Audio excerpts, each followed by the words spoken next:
Okay. Are we really going this route?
Hey everyone, it's Movie Lover 120 here, and I'm here with a brand new movie review. And this movie review is going to be for the third installment in the action franchise I am currently reviewing, and that film is going to be for none other than what we are now at, the most boring of the bunch, and my least favorite Rambo, Rambo 3. Released in 1988, 3 years after the enjoyable First Blood Part 2. Yeah, after a decent Part 2, we get this Borefest next. Good way to follow that up. But anyway, what's the plot of this? Well, weary of the horrors of war, the expert in guerrilla tactics John Rambo has settled in exotic Thailand since the suicide rescue mission in the last movie. However, John will return to action when his grizzled mentor, Colonel Sam Trotman, gets trapped behind the enemy lines in Soviet-infested Afghanistan. After a botched attempt to aid the remaining rebel pockets, now there's no turning back, and as each minute counts, John must act fast before it's too late. Once more, the government will deny John's existence if the men of the ruthless Soviet Colonel Zazin capture him. But John shows no mercy, and this time he fights for his friend. Can Rambo save the only man who ever stood by him? So how is this movie made? Well, of course, obviously after the massive box office success of First Blood Part 2, another movie was obviously going to be in the works, inevitably. And here's how it all started. When coming up with a premise, Sylvester Stallone later said that his original premise of the film was more in keeping with the theme of Tears of the Sun, but set in Afghanistan. Bullet and redhead scribe Harry Kleiner was hired to write a draft, and his script was rejected by Stallone, though. Eventually, once they started filming, several weeks into filming, many of the film's crew were fired, including the director of photography and director Russell McKinley.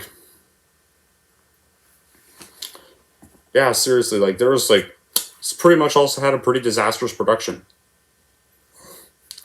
Yeah, some critics even noted that the timing of the movie, with its unabashedly anti-Soviet tone, ran full of the opening of communism to the West under Mikhail Gorbachev, which had already changed the image of the Soviet Union to a sustainable degree by the time the movie was finished.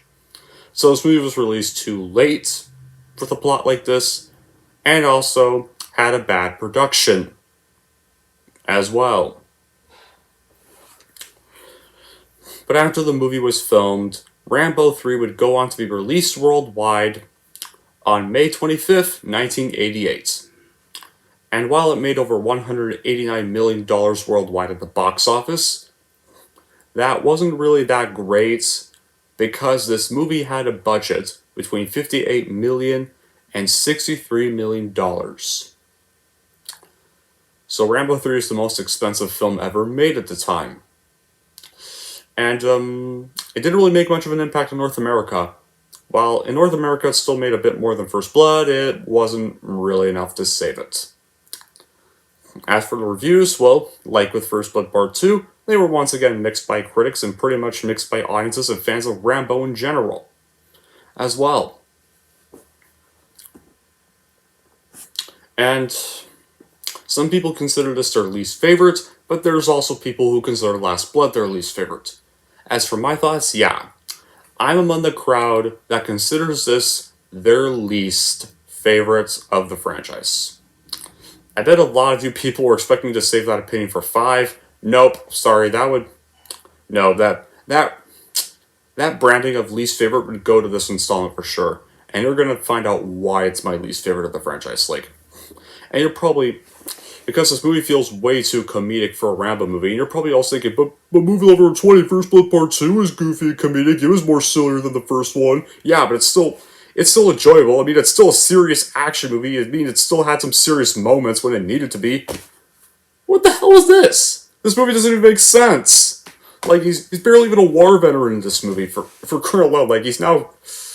this one just goes way too comedic in nearly so many scenes that it gets a bit annoying. Just how bad could this movie be? Well, after kicking Call Me Butt in Rambo 2, he goes after more Call Me Butt yet again in Rambo 3. No action, no direction, just lots of loud noises. If you like that, then tune in to see Rambo stand up for an entire Russian division and walk away without a scratch. Like, this was pretty much the film where the Rambo series just really went downhill for 20 years. When anyone says they don't like action sequels, some of them are essentially thinking of something like this film. Just endless, mindless shooting. And take out everything that made their predecessors good or enjoyable. It is painfully obvious that the film was made during like a brief time period in history when pro hit status propaganda and Hollywood blockbusters coincided. No, I'm not saying this to be political, guys. Like, the film could just not even be more predictable. Like, the moments of action are unnecessarily long and with little emotion. The Russians are very bad guys, while the Afghanistans are the good guys. Like, had Peter McDonald known this was going to happen in 2001, maybe the dialogue would have... But unless not, the dialogue seems to have been written by a 5-year-old boy, and in general, the plot is just so simple and propagandistic that it ends up tiring and boring to the neuron hidden in the most hidden corner of the brain.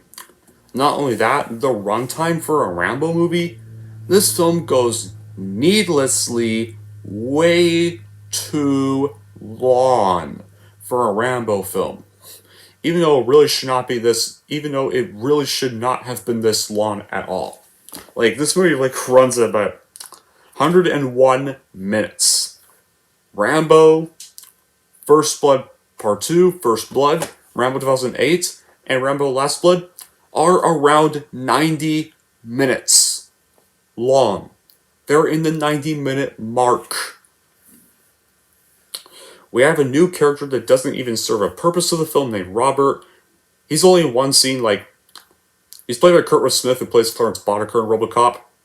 His character means nothing because he's just in one scene and he's never back again.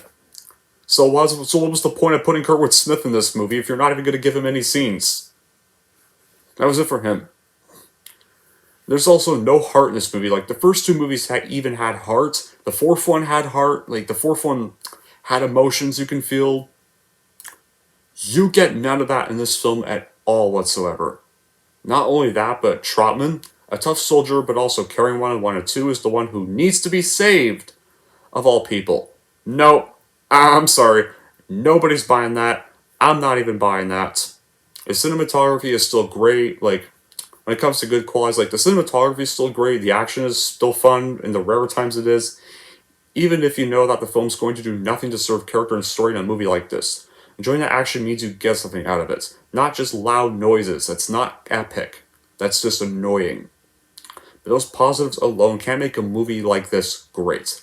Like, by now, the subtext, commentary, and seriousness of First Blood by then was non-existent, and Rambo 3 was just subpar action shoot 'em up with nothing to stick around for. The pacing is also poor too, and the script seems entirely too invested in getting us to care about the Afghan rebels and their fight against the evil Soviets.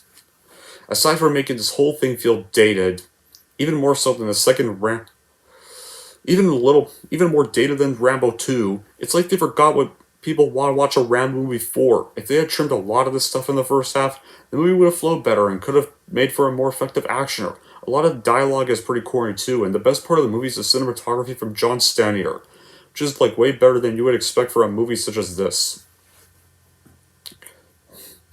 And once again, like I said, the action scenes are okay, though.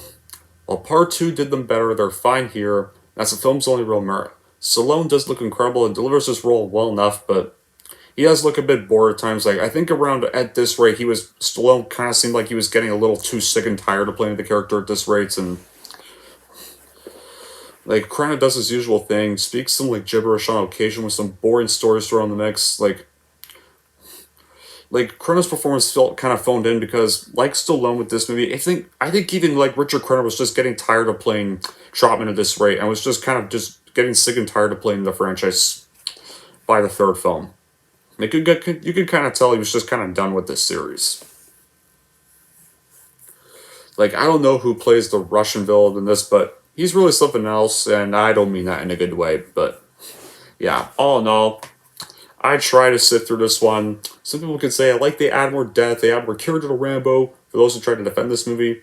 Some people can say I like the whole him using blue lighting arrows like in the intro of this, but yeah, I can't get in this one. I think this movie is just boring. This movie is just a really bad Rambo film all around. There's no enjoyment out of this one I like. And this is pretty much my final recommendation. So overall, my recommendation is you just avoid this movie altogether and go straight to Rambo 2008 because you ain't gonna miss much by not watching this film. People can say Last Blood is the worst, but I would rather watch that over this borefest any day of my life. And if you are wondering how I'm going to rank Rambo 3, I'm gonna give Rambo 3 a 4.5 out of 10. Well, there we go. We are officially done with the original 3 movies. Now our next one is going to be for the sequel I've been can finally talk about now. The next one I've been long waiting to talk about, one I'm going to be actually having fun rewatching. And that is, of course, my second favorite, Rambo 2008. Or Rambo 4, which I wish it were called, not Rambo. Because by just calling it Rambo, you're going to make people think it's a remake. Which it's really not. But anyway, yeah, that'll be it for this review. Thank y'all for watching, and if you like this want to see more, then don't forget to like, subscribe to Movie Lover 120.